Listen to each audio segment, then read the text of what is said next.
రక్షణ కల్పించాల్సిన బాధ్యత మీదే అంటూ హైకోర్టు గట్టిగానే మాట్లాడిన పరిస్థితి. అయితే ఇప్పుడు ఈ రిమాండ్కి సంబంధించిన వ్యవహారంలో మాత్రం మనోజ్ ఎందుకంటే ఫర్దర్ ఫార్మాలిటీస్ ఏంది, ఫర్దర్ హైకోర్టులో ఇస్తాడా లేకపోతే ఆల్రెడీ సబ్ జైలుకి రాజమండ్రి జైలుకి వెళ్ళిపోయారు కాబట్టి అక్కడ ఫర్దర్ గా ఈ రోజా రేపా కోర్టును ఆశ్రయించే పరిస్థితి ఉంటుందా బెయిల్కి అంటే ఇంకా ఖచ్చితంగా 14 రోజులు రిమాండ్ కూడా ఇచ్చారు కాబట్టి దీని మీద ఫర్దర్ గా బెయిల్ యాక్షన్ పోవాలి. అయితే ఈ రోజు రాజమండ్రి జైల్లో వైసీపీ నేతలు ఆయన్ని కలవాలనే ప్రయత్నం చేస్తున్నారు.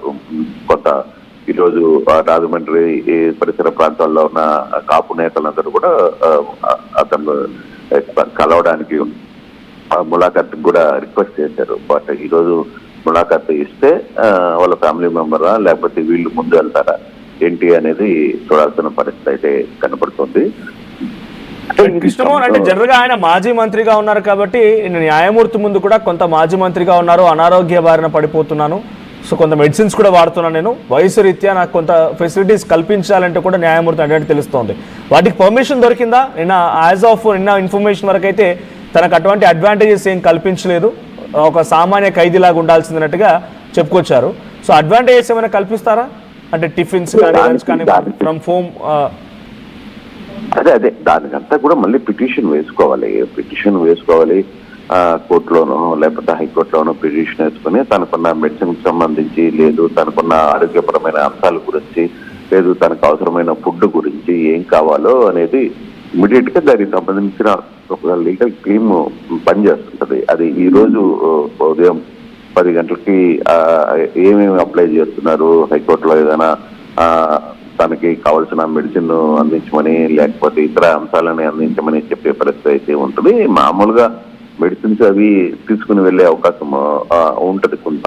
సో ఆ మెడిసిన్స్ ఎలాగూ హెల్త్ చెకప్ చేస్తారు కాబట్టి చేసిన తర్వాత వచ్చిన రిపోర్టు ఉంటుంది, దానికి సంబంధించిన కూడా అది ఎలాగో కోర్టు ముందు పెట్టి ఉంటారు. సో నిన్న జడ్జి ముందు కూడా ఆ విషయాలన్నీ కూడా మాట్లాడతారు. బట్ ఈయన సపరేట్ గా అడిగిన అంశంలో కూడా ఈ వ్యవహారాన్ని కొంత మెడిసిన్ ఉంటది కాబట్టి ఆయన రెగ్యులర్ గా తీసుకోకపోయినా అక్కడ కొంత అందించే ప్రయత్నం కూడా చేస్తారు రాజమండ్రి లాంటి పెద్ద జైళ్లలో. సో ఇక్కడ కూడా ఏంటంటే ఈ రోజు కూడా హైకోర్టుని ఆశ్రయించే పరిస్థితి ఉంటుంది. హైకోర్టులో సిసి నేతలందరూ కూడా చేసే పరిస్థితి అయితే ఉంటుంది. రాత్రి దాదాపుగా 1:30 ప్రాంతంలో రాజమండ్రి సెంట్రల్ జైలుకి అంబటి రాంబాబుని తీసుకుని వచ్చిన పరిస్థితి అయితే ఉంది. అంబటి రాంబాబుని అక్కడ జైల్లోకి పంపించారు.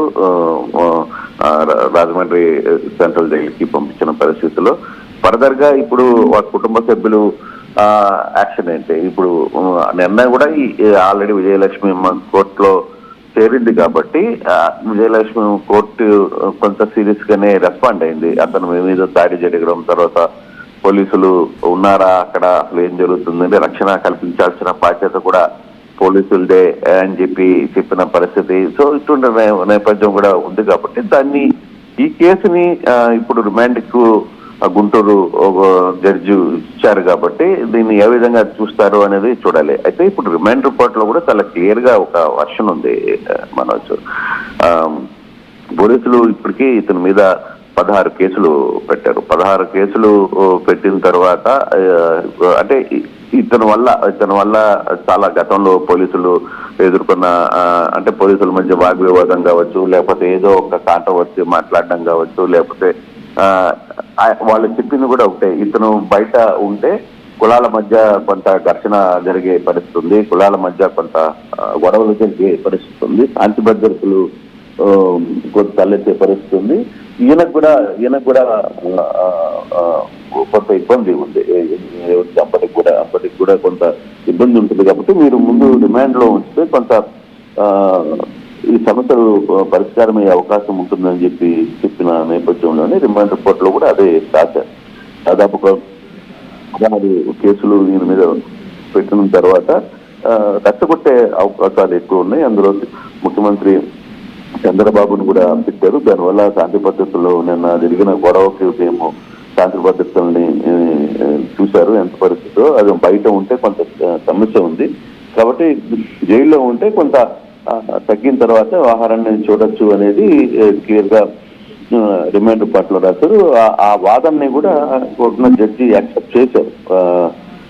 నల్పాడు పోలీసులు వాదన ఏదైతే చేశారో దానికి న్యాయమూర్తి కూడా ఏకీభవించారు.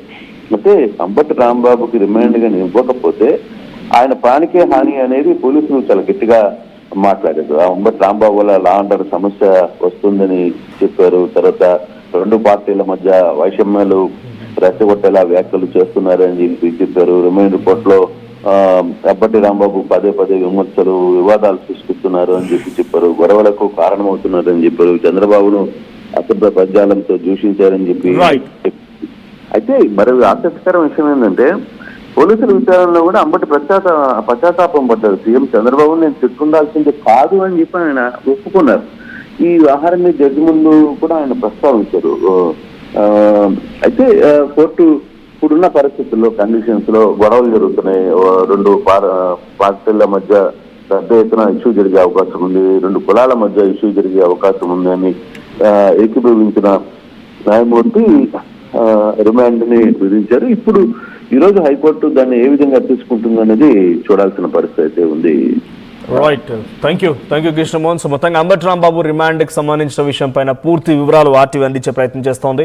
సో రిమాండ్ రిపోర్ట్లో 16 కేసులు ఉన్నాయి. 16 కేసులకు సంబంధించిన విషయాలపైన కూడా ప్రతిసారి ఆయన ప్రభుత్వ పెద్దల్ని లేదంటే పోలీసులు దూషిస్తున్నారు, వరుసగా ఆయన శాంతి భద్రతల విఘాతం కలిగించేటువంటి వ్యాఖ్యలు చేస్తున్నారు కాబట్టి ఆయనకు రిమాండ్ విధించాలని చెప్పి అటు పబ్లిక్ ప్రాసిక్యూటర్ కోరడంతో నిర్ణయం తీసుకున్నారు. సో మళ్ళీ ఇందాక నేను కృష్ణమోహన్ అడిగినట్టుగా సో ఆయనకి అనారోగ్య బారిన పడ్డారు. ఆయన మెడిసిన్స్ వాడుతున్నారు, 68 సంవత్సరాల వయసు కూడా ఉంది కాబట్టి నాకు కొంత రిలాక్సేషన్ ఇవ్వండి, నాకు కొన్ని సౌకర్యాలు కల్పించండి అని చెప్పి అడిగినట్టు తెలుస్తోంది. కానీ ఆ సౌకర్యాలకు మొత్తం నిరాకరించారు.